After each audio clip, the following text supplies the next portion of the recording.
안녕하세요. 오늘 저희는 아주 강렬하고 어쩌면 듣는 내내 이게 진짜 있었던 일이라고 하고 반문하게 될지도 모를 그런 개인의 기록 속으로 한번 들어가 보려 합니다. 네, 사랑의 조건, 결혼 6개월 이혼 고백이라는 제목의 글인데요. 결혼한 지 딱 6개월 만에 정말 상상하기 어려운 이유로 관계가 끝나버린 이서은 씨의 이야기입니다. 정말 흔치 않은 이야기죠. 그렇죠. 오늘 이 기록을 통해서 저희가 함께 좀 파고들어 볼 것은요. 사랑하는 사람의 충격적인 비밀, 그것도 좀 기이한 비밀과 딱 마주했을 때 겪게 되는 그런 복잡한 감정들입니다. 네, 감정의 파고가 엄청났을 것 같아요. 그리고 또 결혼이라는 관계의 본질, 또 어디까지 이해하고 받아들여야 하는지 그 한계에 대한 질문도 던져보려고 해요. 단순한 사건 요약이 아니라 그 이면에 있는 심리적인 부분들, 관계가 어떻게 균열되는지 그 과정을 좀 깊이 들여다볼까 합니다. 네, 맞습니다. 이 기록은 철저하게 이서훈 씨의 시각에서 쓴 아주 주관적인 경험담이죠. 그렇기 때문에 그녀가 뭘 느꼈을지 그 감정의 흐름을 따라가는 게 중요할 것 같습니다. 맞아요. 어떤 객관적인 사실 너머에 있는 한 개인의 고통, 또 혼란, 그리고 마지막 선택에 담긴 의미를 같이 찾아보는 그런 시간이 될 것 같습니다. 개인적인 진실의 무게에 좀 집중해보면 좋겠네요. 좋습니다. 그럼 이야기 속으로 들어가 보죠. 시간은 2년 전 가을 2022년 10월 15일로 거슬러 올라갑니다. 당시 28세 요가 강사였던 이서은 씨가 스튜디오 앞에서 홍보를 하고 있었는데요. 네, 그때 31세 IT 개발자 박준수 씨가 다가옵니다. 네. 그러면서 아토피 때문에 힘든데 혹시 요가가 좀 도움이 될까요? 하고 묻죠. 아, 그렇게 시작됐군요. 네. 서은 씨 기억 속의 그는 좀 지적인 인상이었지만 어딘가 좀 위축되어 보였고 자신의 그 심한 아토피 자국을 되게 부끄러워하면서 보여주기까지 했다고 해요. 그 모습에 마음이 좀 쓰였겠네요. 그렇죠. 연민을 느낀 서은 씨가 무료 체험 수업이랑 개인 레슨을 제안했고 그러면서 매주 2번씩 만나게 된 거예요. 그러면서 두 사람이 아주 급격히 가까워집니다. 네. 준수 씨는 요가에 굉장히 진지하게 임했고 서훈 씨는 그런 모습에서 어떤 진정성을 느꼈다고 하고요. 여기서 이제 관계의 씨앗이 어떻게 뿌려지는지가 좀 흥미로운데요. 그러니까 준수 씨의 취약성, 그 아토피라는 고통이 오히려 관계를 만드는 계기가 된 경우잖아요. 네, 맞아요. 서은 씨의 직업적 특성, 그러니까 요가 강사로서의 어떤 치유나 돌봄의 이미지 같은 것과 또 돕고자 하는 마음이 딱 맞물리면서 강한 연결고리가 생긴 거죠. 특히 준수 씨가 자신의 약점을 솔직하게 드러내고 서은 씨가 그걸 문제 삼지 않고 받아들이는 과정에서 초기의 신뢰랑 친밀감이 아주 빠르게 쌓였을 가능성이 커 보입니다. 네, 그랬던 것 같아요. 결국 준수 씨가 먼저 요가도 좋지만 사실 서은 씨 보려고 온다. 이렇게 마음을 고백했고 서은 씨도 같은 마음이었던 거죠. 아, 그래서 선생님 말고요. 개인적으로 커피 한 잔 해요. 이 제안으로 이제 연인 관계가 시작됩니다. 서은 씨는 기록에서 아토피는 전혀 문제가 안 됐다. 오히려 그 때문에 더 섬세하고 배려 깊은 사람이라고 느꼈다. 외모보다는 마음이 중요하지 않냐? 이렇게 당시 심정을 적었더라고요.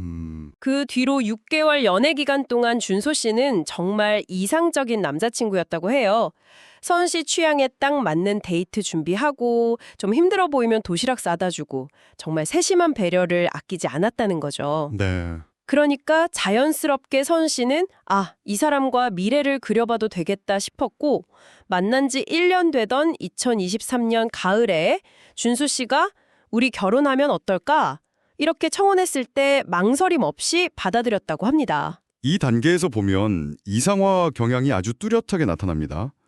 연애 초기에 긍정적인 경험이 막 쌓이면 상대방의 장점은 크게 보이고 단점이나 어떤 잠재적인 문제점들은 잘 안 보이게 되잖아요. 그렇죠. 콩깍지가 신다고 하죠. 네, 맞아요. 특히 준수 씨의 그런 지속적인 배려, 자상함은 선 씨에게 이 사람이라면 내 모든 걸 받아주겠구나 하는 강한 믿음을 줬을 거예요. 이런 이상화가 관계를 빠르게 진전시키는 힘이 되지만 동시에 현실적인 문제에는 눈을 감게 만드는 함정이 될 수도 있는 거죠. 그 함정이 이제 슬슬 현실로 드러나기 시작한 걸까요? 결혼 준비 과정에서 첫 번째 어려움에 부딪힙니다. 바로 선 씨 부모님의 극심한 간대였죠. 부모님 반대요? 네, 이유는 준수 씨의 심한 아토피였습니다. 그냥 외모 문제뿐 아니라 유전 가능성, 또 관리의 어려움이나 비용 같은 현실적인 문제를 막 지적하시면서 결혼은 사랑만으로 하는 게 아니다. 이렇게 강하게 반대하셨다고 해요. 현실적인 걱정이셨겠네요. 근데 흥미로운 건 준수 씨 본인도 혹시 아이에게 아토피가 유전될까 봐 걱정하는 모습을 보였다는 점이에요. 이건 단순한 외모 문제를 넘어서서 그의 마음속에도 아토피가 깊은 불안 요소로 자리 잡고 있었다는 걸 보여주는 것 같아요. 네, 그럴 수 있겠네요. 그리고 결정적인 어떤 복선이라고 해야 할까요? 그런 게 등장합니다. 준수 씨 어머니를 따로 만났는데 거기서 우리 준수가 좀 특별하다, 일반적인 치료로는 한계가 있어서 좀 특별한 방법들을 써왔다. 이런 의미심장한 말을 듣게 된 거죠. 특별한 방법? 네. 근데 성우 씨는 그때 이 특별한 방법이 구체적으로 뭔지 깊게 파고들지는 않고 그냥 뭐 한방 치료나 좀 특이한 민간 요법 정도겠거니 하고 가볍게 넘겼다고 합니다. 바로 그 지점이 참 안타깝네요. 준수 씨 어머니의 그 말은 명백한 경고 신호, 레드 플래그였을 수 있거든요. 특별하다는 그 모호한 표현 뒤에 뭐가 있는지 확인했더라면. 그랬더라면 좋았을 텐데. 네. 하지만 이미 깊은 애정 그리고 결혼에 대한 기대로 가득 차 있던 서은 씨에게는 그 경고가 제대로 안 들렸을 가능성이 커요. 심리학에서는 이걸 뭐 확증 편향이라고도 하죠. 자신의 결정, 즉 결혼을 지지하는 정보는 받아들이고 좀 불안하게 하거나 반대되는 정보는 애써 외면하거나 축소해서 해석하는 경향이요. 특별한 방법이라는 말의 무게를 너무 가볍게 본 거죠. 그랬던 것 같아요. 결국 부모님을 설득한 끝에 2024년 3월 15일 두 사람은 결혼식을 올립니다. 완벽한 봄날의 결혼식이었고 친구들 축복 속에서 서은 씨는 정말 행복했다고 해요. 네. 하지만 결혼식 당일 준수 씨가 유독 긴팔 셔츠를 고집하고 평소보다 화장실을 좀 자주 들락거렸던 모습이 이제 와서 생각해보니 좀 불길한 전조처럼 느껴진다고 회상하더라고요. 그때는 몰랐겠죠. 네. 그리고 운명의 신혼여행. 아름다운 제주도 펜션에서 행복한 첫날을 보내고 아주 낭만적인 분위기 속에서 잠이 들었습니다. 그런데 새벽 5시쯤이었대요. 잠에서 깬 서운 씨가 눈앞에 펼쳐진 광경을 보고 그만 비명을 지르고 만 겁니다. 어떤 남편 준수 씨가 작은 통에서 뭔가를 꺼내서 자기 팔에 붙이고 있었는데 그게 바로 꿈틀거리는 살아있는 거머리였던 거죠. 와, 거머리요. 살아있는? 신혼 첫날 밤에요? 네, 정말 상상하기 힘든 장면이죠. 정말 충격적인데요. 신혼 첫날 밤이라는 게 인생에서 가장 행복하고 로맨틱해야 할 그런 순간인데 거기서 마주한 현실이 살아있는 거머리라니요. 이 극단적인 대비가 주는 심리적인 충격은 어마어마했을 겁니다. 그렇죠. 단순한 혐오감을 넘어서 결혼이라는 어떤 신성한 약속, 신뢰가 그냥 송두리째 흔들리는 경험이었을 거예요. 남편이 이런 중대한 사실을 숨겼다는 것 자체가 배신감과 함께 관계의 근간을 위협하는 사건이죠. 맞아요. 준수 씨는 당황하면서 이게 10년 넘게 해온 아토피 치료법이다. 어머니가 한의사 추천으로 알려준 효과적인 방법이고 앞으로도 계속 해야 한다. 이렇게 설명을 했대요. 서은 씨는 완전 충격과 불신, 그리고 역겨움 속에서 혼란스러워했고요. 당연하죠. 처음에는 서은 씨를 배려해서 다른 방이나 거실에서 하겠다고 했지만 그 행위 자체를 아는 것만으로도 고통은 계속됐다고 합니다. 바닥에 신문지 깔고 핀셋, 소독약, 거즈 같은 도구들 준비하는 모습, 또 치료 중에 나는 기묘한 소리들. 소리까지요? 네, 그리고 끝나고 남는 그 피냄새하고 끈적한 느낌. 서은 씨 기록에 따르면 처음에는 팔하고 등에 한 5마리 정도를 붙였다고 하는데 이 거머리 요법이 단순한 치료 행위를 넘어서서 마치 어떤 의식, 리추얼처럼 느껴졌다고 해요. 그 의식이라는 표현이 참 중요하네요.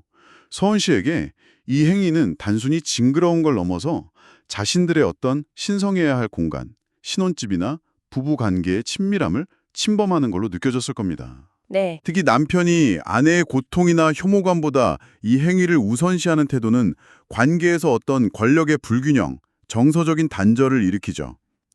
준수 씨에게 이 요법이 단순한 물리적인 치료 이상의 의미, 그러니까 심리적인 의존이나 집착의 대상이 된 건 아닌지 의심하게 되는 지점이에요.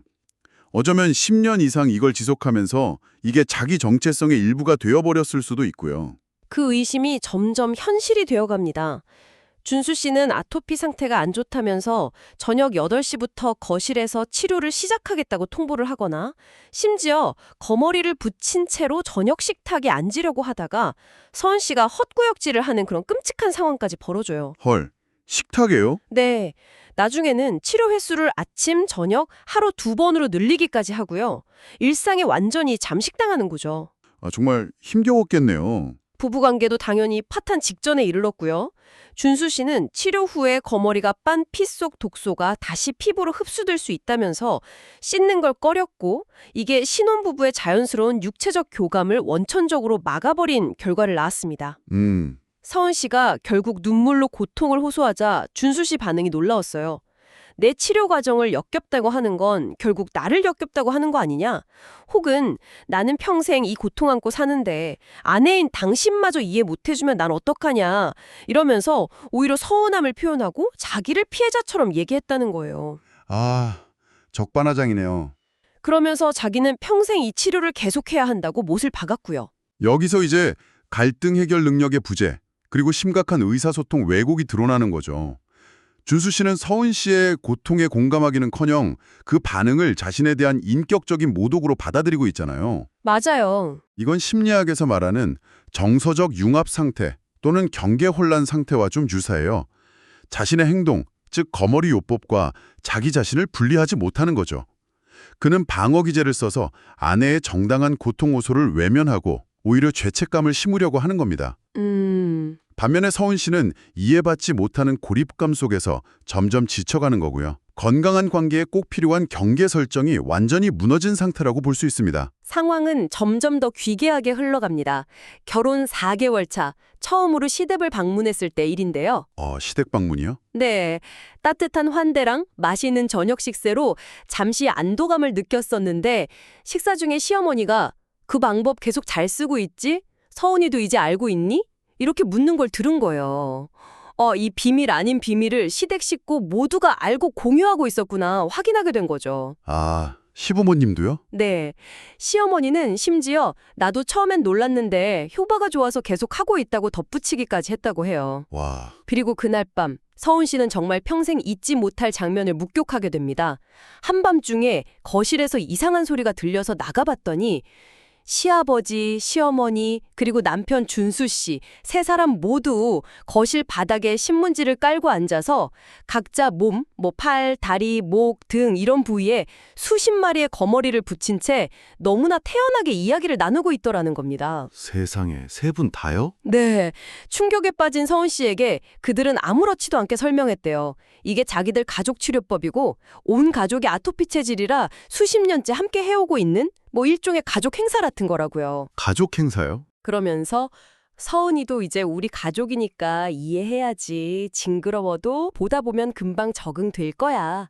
이렇게 말했다고 합니다. 와, 이건 정말이지 단순한 개인의 문제를 넘어선 거의 공유된 망상 혹은 가족 시스템의 병리라고 볼 수 있는 수준인데요. 그렇죠. 서은 씨에게는 혐오스럽고 비정상적인 행위가 이 가족 안에서는 수십 년간 대물림되면서 완전히 정상으로 규정되고 일상화되어 있다는 사실.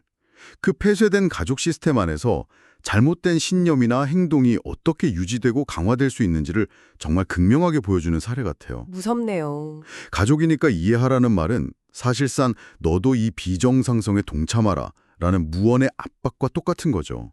서은 씨가 느꼈을 소외감과 공포는 정말 상상하기 어렵습니다. 그날 이후로 서은 씨는 극심한 불안감, 불면증, 그리고 거머리 악몽에 수달렸다고 해요.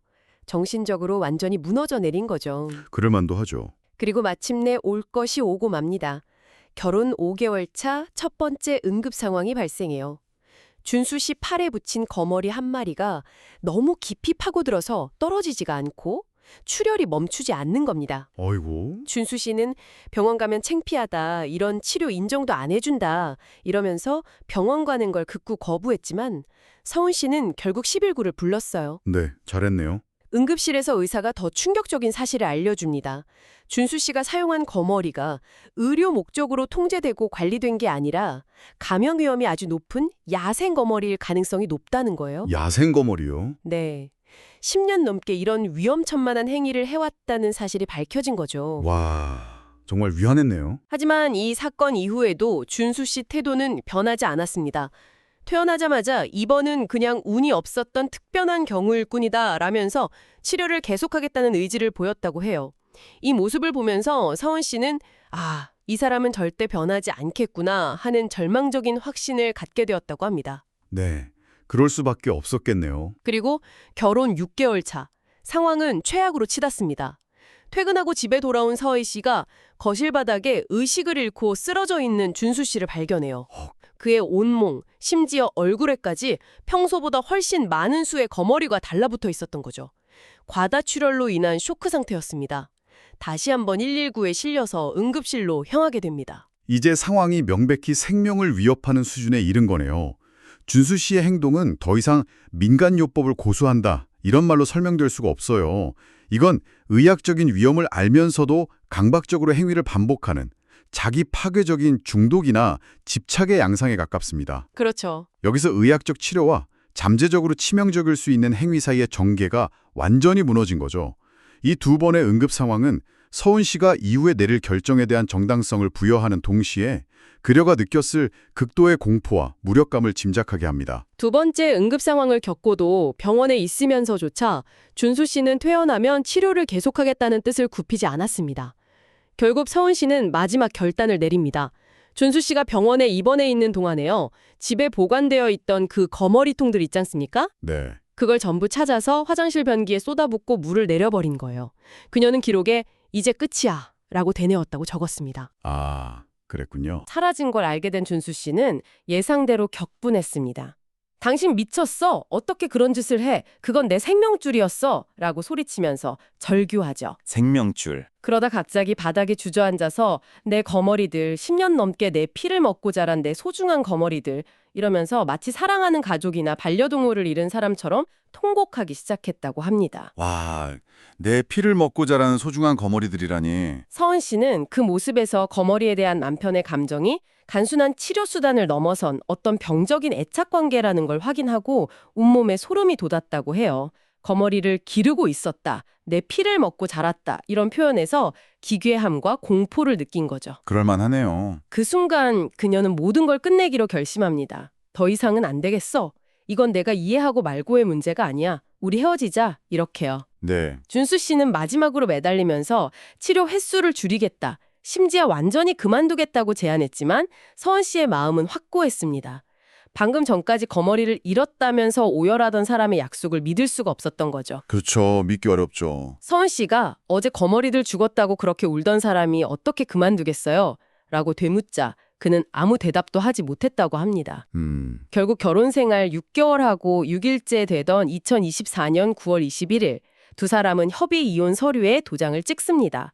마지막 순간에 서로에게 사랑했지만 사랑만으로는 안 되는 게 있더라는 말을 남긴 채로요. 서은 씨가 거머리를 버린 행위는 어쩌면 자신뿐만 아니라 남편까지도 그 위험한 집착에서 구해내려고 했던 마지막 몸부림이었을지도 모르겠습니다. 그럴 수도 있겠네요. 하지만 준수 씨의 반응, 거머리를 생명줄, 소중한 존재로 여기면서 오열하는 모습은 그 애착이 치료적인 목적을 완전히 벗어난 병리적인 수준이라는 걸 명백히 보여줬죠. 이는 서은 씨의 마지막 남은 희망마저 꺾어버렸을 겁니다. 네. 결국 사랑이라는 감정만으로는 도저히 메울 수 없는 근본적인 가치관의 균열, 그리고 한 개인의 깊이 뿌리 박힌 문제 앞에서 관계가 파탄에 이르는 과정을 보여주는 참 안타깝고도 비극적인 결말입니다. 이 이야기는 우리에게 이해와 수용에도 분명한 한계가 존재하고 때로는 자신의 안녕을 위해서 관계를 끝내는 용기가 필요할 수도 있다는 걸 시사하는 것 같아요. 네, 오늘 우리는 한 여성의 정말 충격적인 고백을 통해서 사랑과 결혼, 그리고 이해의 한계라는 복잡한 주제를 깊이 파고들어 봤습니다. 남편과 그 가족 전체가 공유하는 기괴한 민간요법이라는 믿기 힘든 현실 앞에서 그녀가 겪어야 했던 고뇌와 외로움, 그리고 최종 선택의 과정을 따라가 봤는데요. 네. 기록 말미에 서은 씨는 현재 혼자 지내면서 안정을 되찾았고 자신의 선택을 후회하지는 않는다고 합니다. 다만 그토록 기괴한 행동을 했던 남편이 근본적으로는 좋은 사람이었다는 기억, 그리고 그를 진심으로 사랑했던 자신의 마음은 여전히 좀 아프게 남아있다고 덧붙였습니다. 이 이야기는 정말 많은 생각거리를 던져줍니다.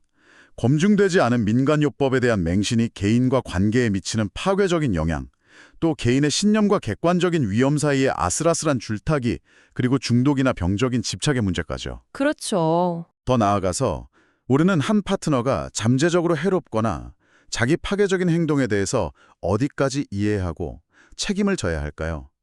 때로는 그것이 아무리 사랑하는 사람일지라도 자신의 정신적, 신체적 안녕을 위해서 건강한 경계를 설정하고 지키는 것이 왜 그토록 중요한지를 다시 한번 생각하게 만드는 이야기입니다. 마지막으로 이 질문을 여러분께 던지면서 마무리할까 합니다. 어쩌면 이 이야기의 주인공 이서훈 씨가 지난 6개월간 스스로에게 수없이 던졌을 질문일지도 모르겠습니다. 네. 사랑하는 사람을 지지하고 돕는 것과 그의 위험하거나 해로운 행동을 암묵적으로 용인하거나 방치하는 것 사이의 경계는 과연 어디일까요? 여러분이 아무리 소중하게 생각하는 관계라 할지라도 당신 자신의 안녕과 존엄성을 지키기 위해 그 관계의 마침표를 찍어야만 하는 순간, 혹은 단호하게 여기까지다 라고 선을 그어야 하는 순간은 언제라고 생각하시나요? 한번 깊이 고민해 보시면 좋겠습니다.